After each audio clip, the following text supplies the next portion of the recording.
Bom dia, boa tarde, boa noite, gente, para quem está assistindo essa aula. Tema recursos, tema esse que vai inaugurar o último tema de processo penal de vocês. Espero que seja, que tenha sido um momento muito bacana para vocês. Para mim, processo penal, direito penal, sempre foram matérias muito interessantes. Não à toa que eu acabei atuando, escolhendo essa área para atuar. Bem, como eu sempre gosto de fazer, né, quando eu vou expor um tema, eu gosto de situar esse tema no espaço e no tempo, porque é de suma importância para a gente se localizar, para a gente se organizar. Então, quando a gente pensa em recurso, o que deve vir à nossa cabeça? Deve vir à nossa cabeça que existe um processo em andamento, seja ele ainda que no seu início ou ainda uma fase bastante avançada. Por quê? Porque se existe um recurso, existe uma decisão, e o fato de existir uma decisão permite nós percebermos que existe um processo já em trâmite. E por que isso é importante? Quais informações a gente consegue tirar do fato de que existe um processo em trâmite? Ora, a gente já pode saber, quando a gente fala em recurso, a gente pode ter a certeza que a gente já sabe quem é o juiz natural da causa, ou quem foi o juiz natural da causa, a gente pode saber quem foi o promotor natural da causa, a gente pode ter o conhecimento e já saber que as provas já foram produzidas, de modo que a gente talvez não possa mais produzi-las. A gente pode também saber quem é o desembargador prevento. Todas essas informações são de suma importância para que a gente se organize, para que a gente economize energia no nosso trabalho. Se daqui 1, 2 anos chegarem para você, doutor, eu preciso que o doutor e a doutora façam um recurso, todas essas informações elas já podem vir automaticamente. Ela já pode perguntar quem é o juiz que proferiu a sentença, quem é o desembargador prevento, quem foi o promotor, quais provas foram produzidas, porque essas são informações que já existem, porque é muito difícil a gente dissociar a existência de um recurso e a inexistência do conhecimento de qual foi o juiz prolator de uma sentença, quais foram as provas, porque só vem o recurso de uma decisão. E o fato de existir uma decisão quer dizer que já teve um andamento processual e que atos processuais aconteceram. Isso é de suma importância. Então, quando pensamos em recurso, todas as informações nos devem vir à cabeça e que são de suma importância. Mas bem, qual que é o fundamento do recurso? Por que existe o recurso? O que é o recurso? O fundamento do recurso, gente, ele pode ser visto a partir de um binômio formado por 2 fundamentos. O primeiro é o fato do ser humano, assim como o julgador, ser falho. O julgador, tanto na figura do juiz singular como na figura do desembargador ou de um juiz de segundo grau, eles são falhos. Então, a decisão, né, que é o ato típico deles, pode vir a ser falha. O primeiro fundamento é esse, do binômio. E o segundo é a possibilidade e o direito da pessoa se insurgir, reclamar, questionar dessa decisão falha. Entende? Esse é o fundamento da existência do recurso. O fato do ser humano ser falho, que pode errar, e a possibilidade do interessado se insurgir contra esse erro. Então, se a gente pudesse pensar em um conceito de recurso, nada mais é que um meio, um instrumento pelo qual o interessado se utiliza para reformar, para modificar uma decisão. Se nós pensarmos que o interessado é o réu, é no sentido, né, na perspectiva defensiva, ou para uma absolvição, ou para uma redução de pena. Da mesma forma que, se nós pensarmos na perspectiva da acusação do Ministério Público, em regra, é na perspectiva acusatória, certo?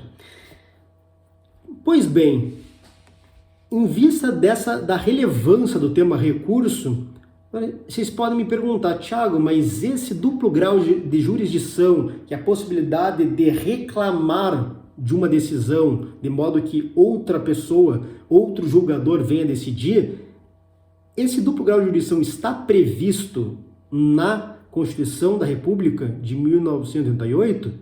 Eu digo que não, por incrível que pareça, não está. Porém, se nós observarmos o artigo 5º, que trata dos direitos fundamentais no seu inciso 55, LV, traz que aos litigantes em processo judicial ou administrativo e aos acusados em geral, são assegurados o contraditório para a defesa com os meios e recursos a ela inerentes. Ele não consagra expressamente o duplo grau de jurisdição, que é o exercício do recurso, porém, ele traz como direito o uso de recurso, certo? Mas, para além disso, caso a gente não se contente com essa mensagem implícita, se vocês quiserem notar, nós temos a Convenção Americana de Direitos Humanos, especificamente no seu artigo 8.2, letra H, que assim dispõe. Eu vou ler para vocês. Durante o processo, toda pessoa tem direito, em plena igualdade, às seguintes garantias mínimas. Letra H. Direito de recorrer da sentença para juiz ou tribunal superior. É o duplo grau de jurisdição. Mas, Thiago, mas é uma convenção americana.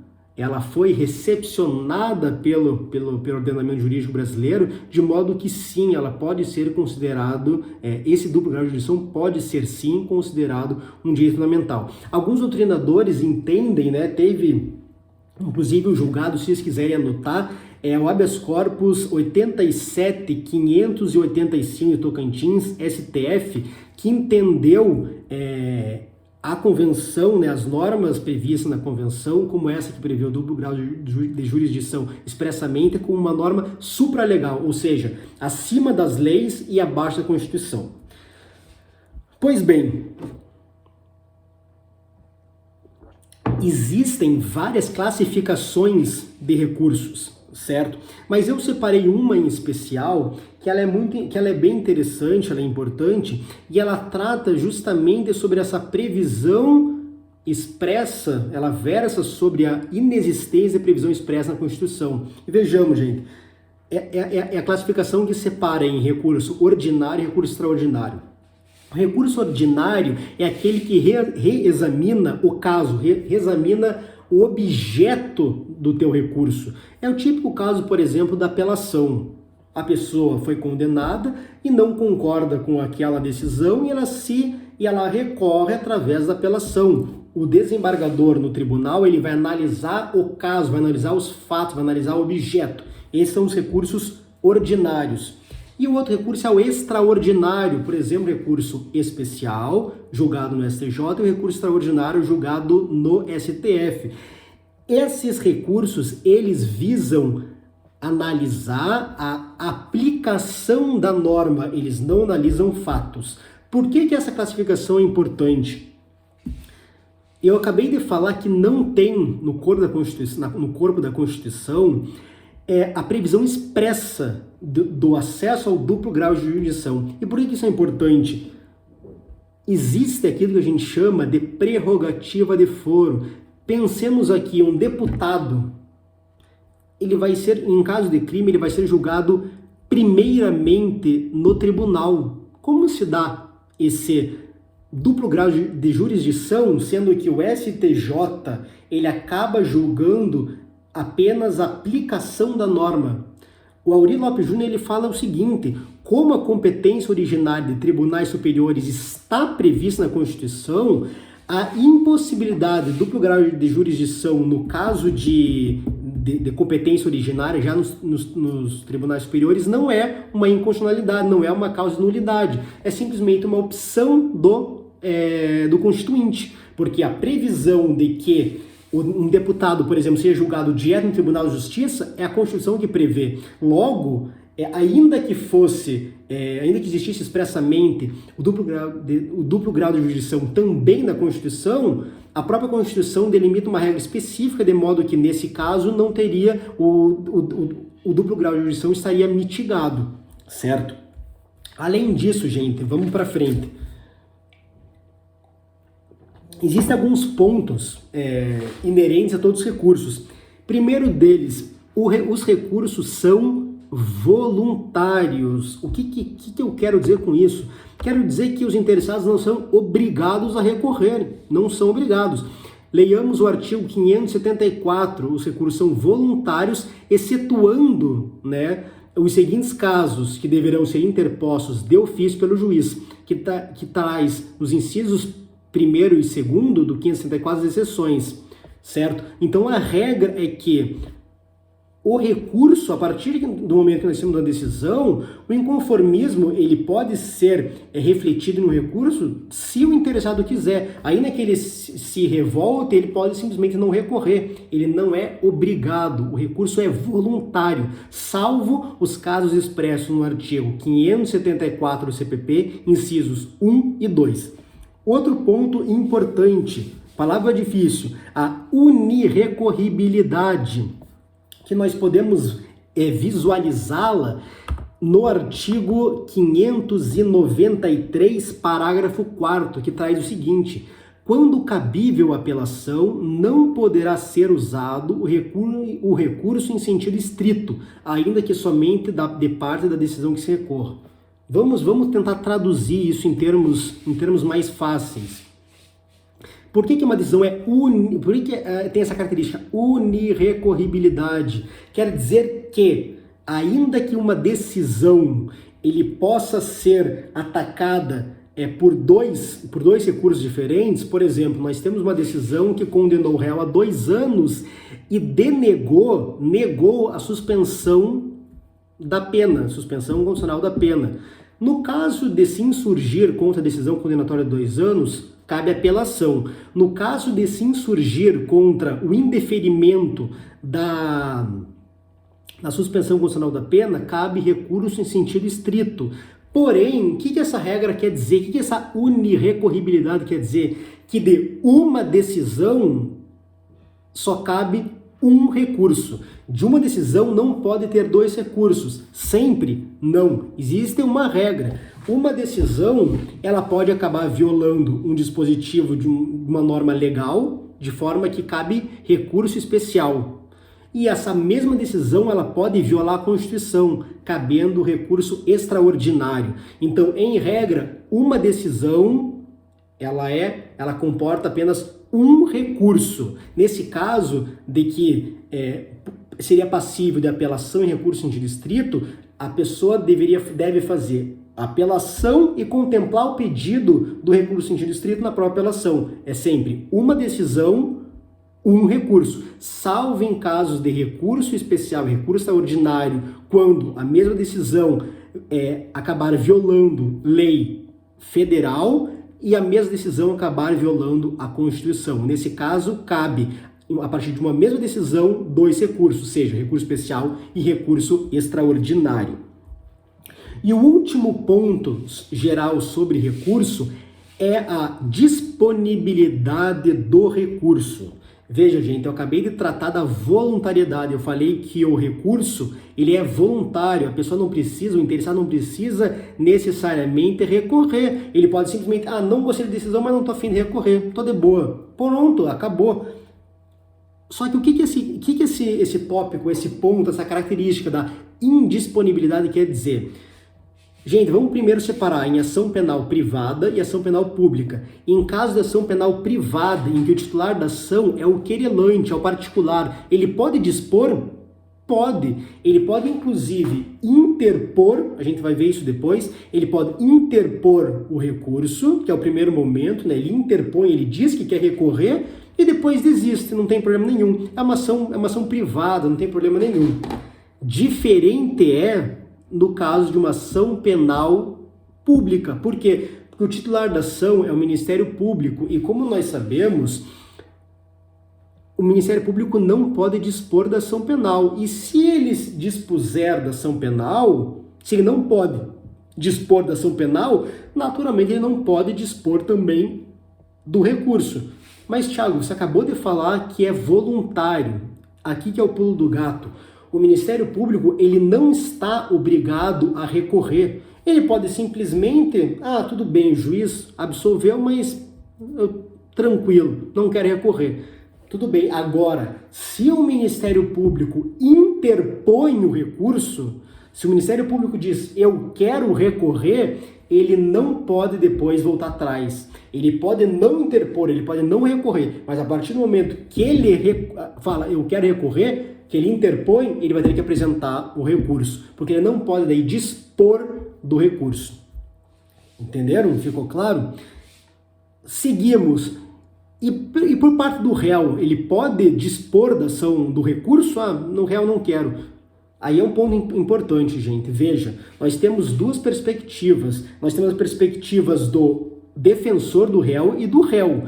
O ideal é que exista um consenso entre os dois, certo? Ou seja, se o réu não quiser, por isso que é importante a intimação dos dois. Então é importante, o réu, se ele não quiser recorrer, nada impede do defensor recorrer, certo? O que não pode acontecer é, por exemplo, do defensor não recorrer e o réu não ser intimado e der por trânsito em julgado a decisão sem recurso. Então o que acontece é que exista no processo uma previsão expressa dos dois que ambos não querem recorrer. Porque se o defensor não recorrer, perder o prazo, o réu ele tem que ser intimado e tem que falar se quer recorrer ou não. Se ele falar que ele quer recorrer, ele tem o direito sim daí de constituir talvez um outro advogado para daí recorrer. Então tem essas duas perspectivas. Os dois têm que querer não recorrer. Se um deles quiser, não tem disponibilidade, tem que recorrer, certo?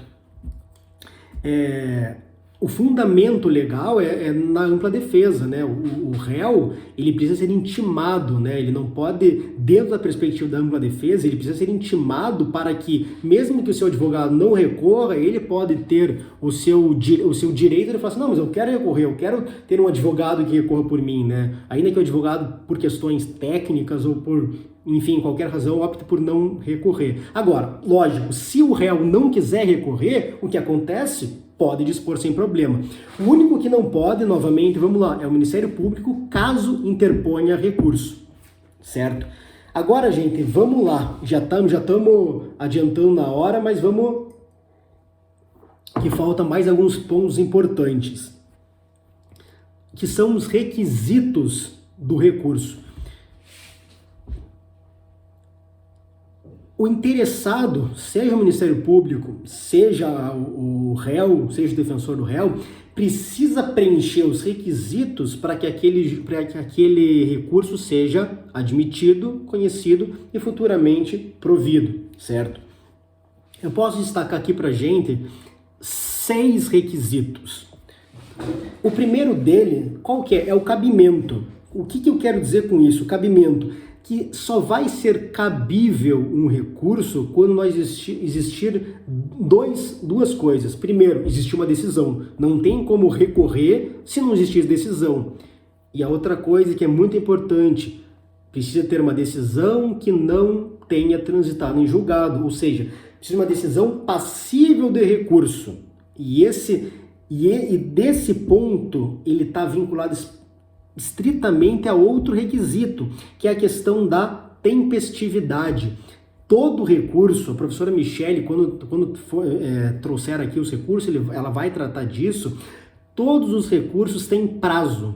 Todos os recursos têm prazo. Apelação, recurso em sentido estrito, todos têm prazo. E o que acontece? Passou desse prazo, transita em julgado. Então, a decisão, por exemplo, a sentença condenatória é uma sentença, uma decisão passível, que é cabível sim o recurso. Porém, se passou o prazo e o advogado e o réu não recorreu, ela transitou em julgado. Então, não tem cabimento em recorrer dessa decisão, certo? E já nisso, atrelando já o outro requisito, né, que precisa ser preenchido, é a tempestividade. O recurso ele precisa ser interposto dentro do prazo legal. Precisa muito isso. Isso é um requisito que às vezes muitos advogados acabam comendo bola e acabam perdendo o prazo de bobeira.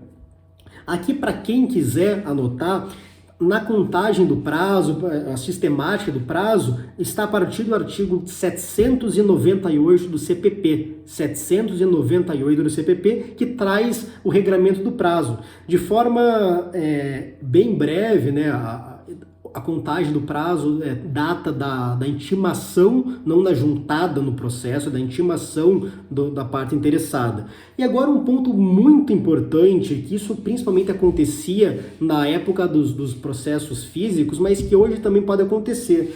Olha, o prazo ele é igual tanto para a defesa quanto para a acusação. Ou melhor, tem que ser. Se porventura o Ministério Público fica com o processo por 20 dias, 30 dias, nada mais justo que o advogado faça um pedido de que, olha, excelência, pela paridade de armas, pela equidade, pela igualdade de tratamento entre as partes, eu venho aqui requerer que seja concedida a mesma quantidade de prazo que foi dado ao Ministério Público. Ponto. Ainda que o prazo legal seja outro, mas pela questão de paridade de armas, é muito justificado e muito prudente um pedido desse pelo advogado. Porque, veja, o Ministério Público tem 30 dias de prazo e a previsão legal prevê 5 dias. Tem que ser equilibrado. Então, como o Ministério Público já utilizou um prazo a mais do que deveria, então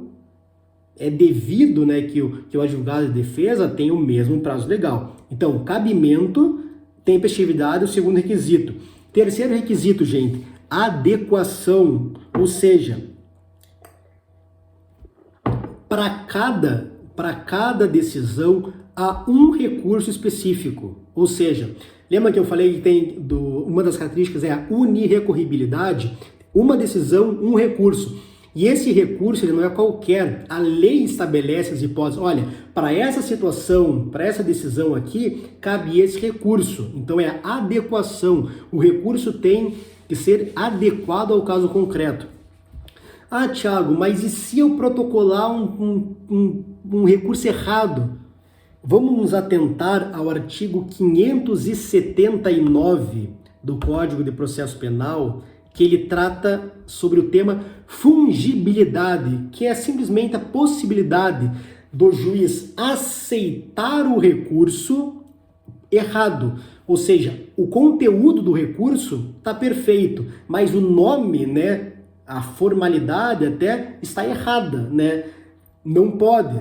Em regra, né, pelo tema adequação, sendo que cada caso corresponde especificamente a um recurso, não poderia. Porém, vamos ler aqui o artigo 579 do CPP. Salvo hipótese de má-fé, a parte não será prejudicada pela interposição de um recurso por outro. Ou seja, ainda que exista a necessidade de ser um recurso adequado, o artigo 579 fala assim, olha, salvo caso de má-fé, a gente tolera, a gente dá uma ajeitada aqui e não vai ser prejudicado.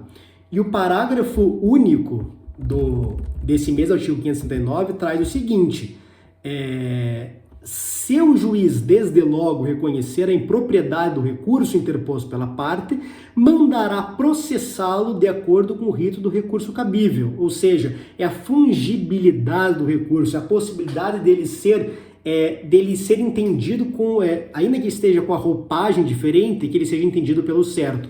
Mas veja, gente, tem uma norma por trás. Salvo hipótese de má-fé. O que, na verdade, a má-fé ela é um tanto quanto subjetiva. E o que hoje é compreendido pelos tribunais, se não for um erro grosseiro, o recurso ele é fungível, ou seja, o juiz aceita.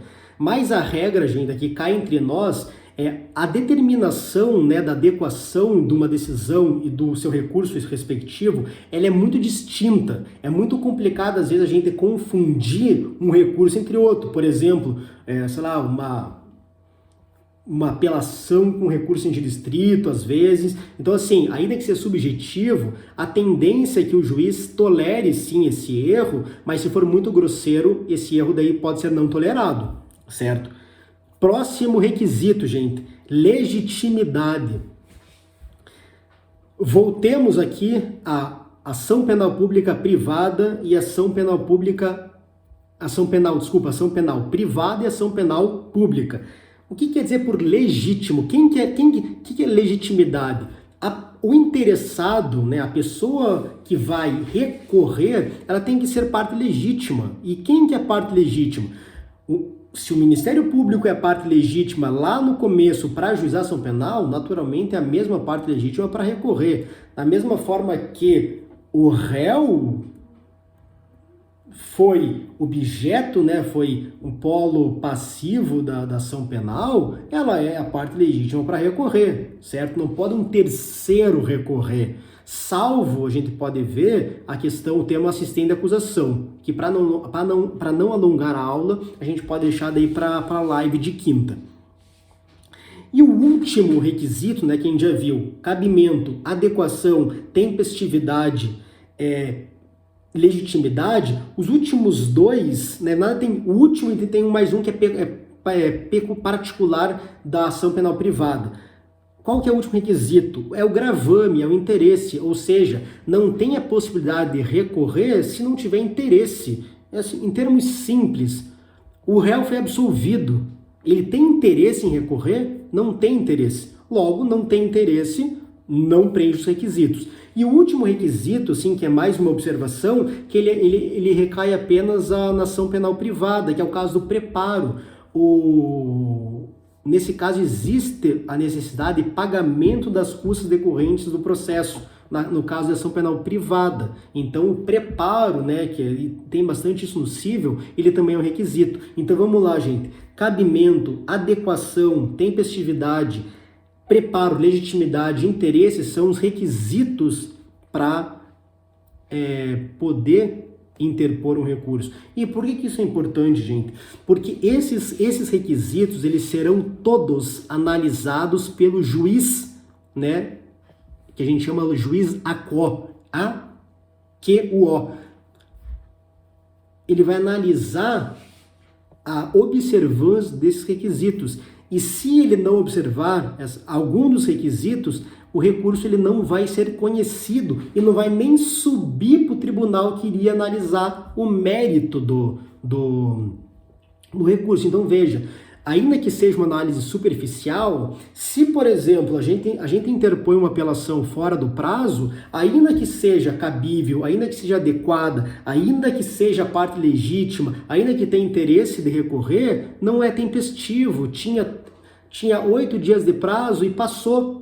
O juiz já declara assim, olha, eu não conheço, não admito esse recurso, porque ele não preenche os requisitos, porque ele é intempestivo e nem manda para o tribunal analisar, certo? Então, por isso que o preenchimento dos requisitos que serão expostos numa primeira folha dos recursos, eles têm que ser observados e pontuados no recurso, certo? Pois bem, superados os requisitos, né, imaginemos nós, como os bons advogados, fizemos a interposição do recurso, foi conhecido quais são os efeitos do recurso. A partir do momento que você interpõe, apresenta um recurso, quais são os efeitos, quais são as consequências desses recursos? Eu posso destacar 4 principais efeitos. O primeiro efeito dele é o devolutivo. O que quer dizer isso? Quer dizer que eu tenho uma decisão que eu não gostei. Eu vou devolver para o tribunal a matéria que eu discordei. Ou seja, tribunal, juiz de segundo grau, desembargador, analise novamente essas matérias, porque eu não concordo. Por que isso é importante? Porque o juiz de segundo grau, desembargador, ele só vai analisar aquela matéria que você devolveu para o tribunal. E qual é a consequência prática que a gente pode destacar aqui? Aquilo que você não devolveu para o tribunal transita em julgado, ou seja, não pode mais recorrer. Então é muito importante que você, na qualidade de advogado, advogada, devolva toda a matéria para o tribunal respectivo, certo? Primeiro efeito é o devolutivo. Você vai pegar a decisão e todos os pontos que você não gostou, que a juíza não trouxe ou apreciou de uma forma errada, e vai devolver, vai trazer novamente para o tribunal julgar. Devolutivo. As matérias que não foram apreciadas, que não foram devolvidas para o tribunal por você, não serão objetos de recurso e logo terão transitado em julgado, caráter imutável desses temas. Segundo efeito regressivo, é quando Quem analisa o recurso, ao menos em primeiro momento, é o próprio juiz que proferiu a decisão. É o caso, por exemplo, o Auri fala que é o caso dos embargos declaratórios, certo? Que ele mesmo vai analisar se teve omissão, se ele precisa esclarecer alguma coisa, e é o caso principalmente das decisões passíveis de retratação. Veja, gente, o recurso em sentido estrito, certo? Ele traz no artigo 581, ele traz um rol de hipóteses em que ele é cabível, certo? Um deles é na fase do rito do júri, em caso de pronúncia. Em casos de pronúncia, cabe recurso em sentido estrito pelo advogado da defesa, certo? Do réu. O que acontece? Se o advogado do réu interpor um recurso em sentido estrito contra a decisão de pronúncia, antes do juiz fazer o juízo de admissibilidade, ver o preenchimento dos requisitos, ele vai analisar a possibilidade dele ter realmente errado. Ele vai ver se é o caso de retratação, certo? Se não for, aí ele sobe. Veja, gente, que nesse caso, o efeito pode ser cumulativo, pode ser devolutivo e regressivo. Ou seja, ele vai, se subir o recurso de distrito, o desembargador ele vai analisar só o que constou no recurso em sentido estrito. Porém, antes disso, ele mesmo vai analisar se ele pecou, se ele errou, e se sim, ele vai se retratar. Se não, ele vai subir e no tribunal só vão ser analisadas as matérias que o réu trouxe no recurso. Novamente, o que ele não trouxe transitou em julgado. Certo? Além do recurso em sentido estrito, carta testemunhável e agravo em execução também permite a retratação, certo? Efeito regressivo. É quando o próprio juiz que proferiu a sentença, a decisão, vai analisar o recurso do interessado, do advogado réu em um primeiro momento, certo? Gente, terceiro requisito, isso é muito importante também, é o efeito suspensivo. O que quer dizer isso? A apelação é o maior exemplo do recurso, é o maior exemplo do efeito suspensivo de um recurso. Por quê? Sentença condenatória, condenado a 10 anos. O que acontece? O que o efeito suspensivo quer dizer? Quer dizer que está suspenso o resultado da sentença em primeiro grau. Ponto. Ou seja, ainda que a pessoa tenha sido condenada por 10 anos, ela não vai cumprir a pena porque o efeito é suspenso, porque o efeito da decisão, o mandamento da decisão, pena de 10 anos, está suspenso até que o recurso seja julgado. Efeito suspensivo. Ah, Thiago, mas eu já vi vários casos em que a pessoa está condenada, foi condenada em primeiro grau e que está presa. Veja, gente, se a pessoa está presa em primeiro grau, após sentença no primeiro grau, a pessoa está presa preventivamente. Eu falei até na aula passada de liberdade provisória de que existe a prisão pena e existe a prisão processual. Se a pessoa está presa depois de uma sentença que não transitou em julgado, ele está preso preventivamente, não está preso pela pena da sentença, certo? Então a regra, efeito suspensivo, suspende o efeito da sentença.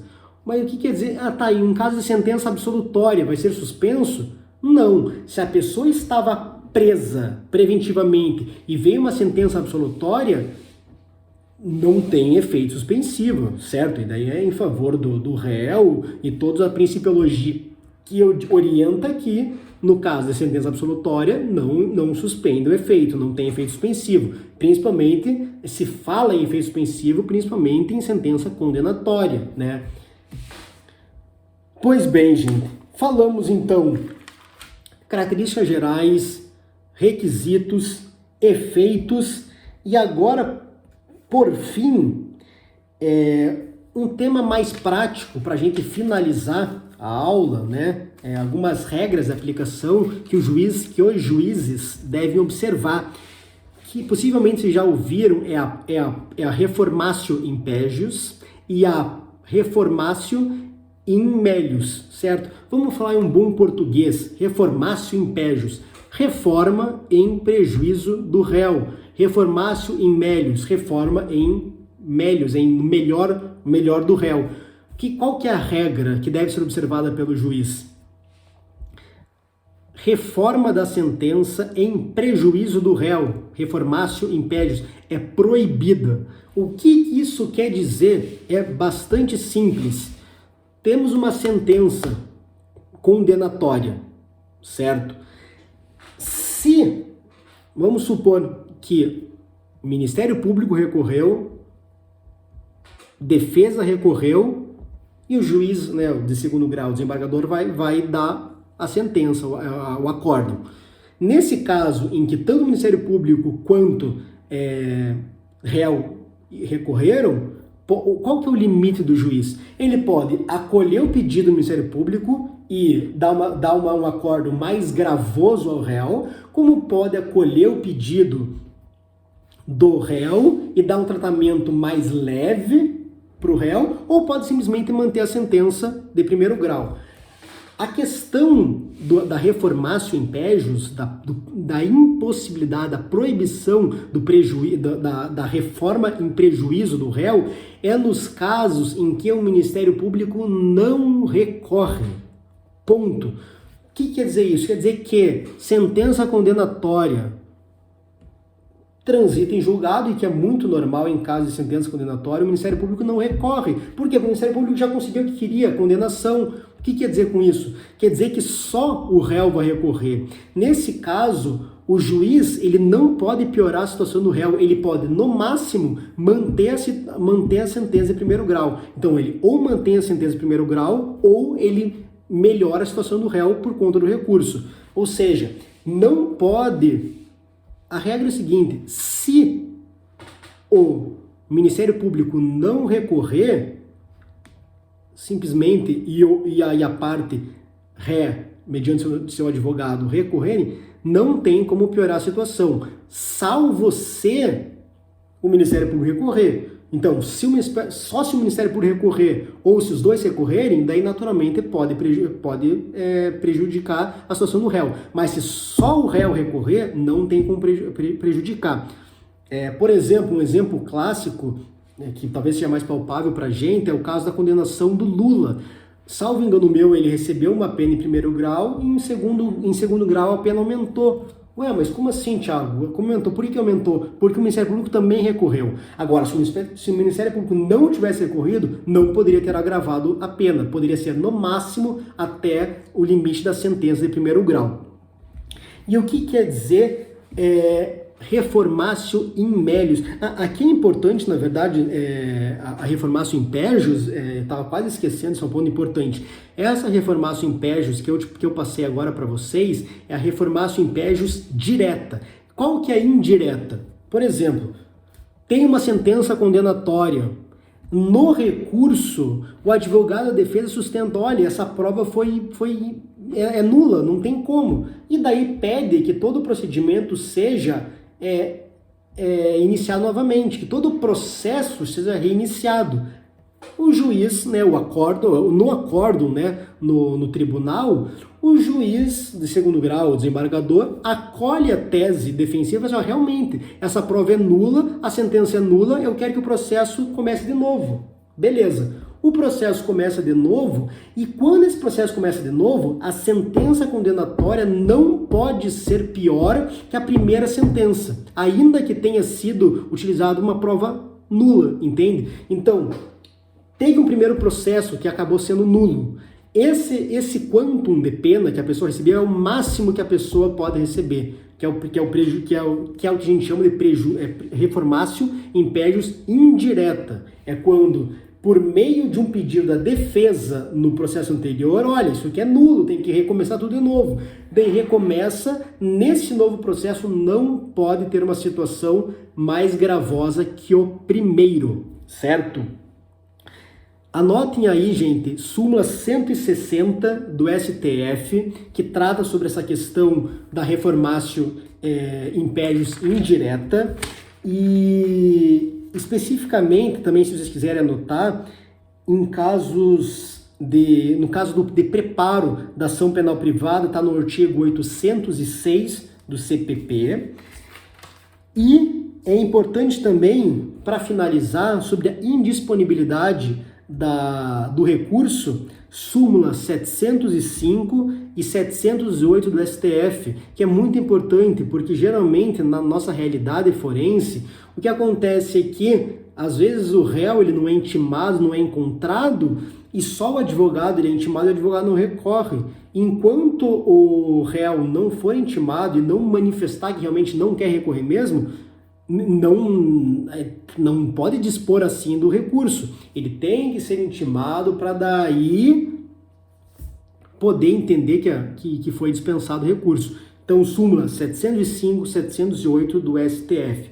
Gente, esse assim, é um tema bastante extenso, teria mais pontos que eu poderia trazer. Na live de quinta a gente pode trazer sobre mais esses pontos, mas já deu aqui 40 minutos e teria mais coisa, então eu tentei ser bem breve. Espero que tenha sido esclarecedor e eu fico à disposição, como sempre, para tirar qualquer dúvida. Tchau, gente!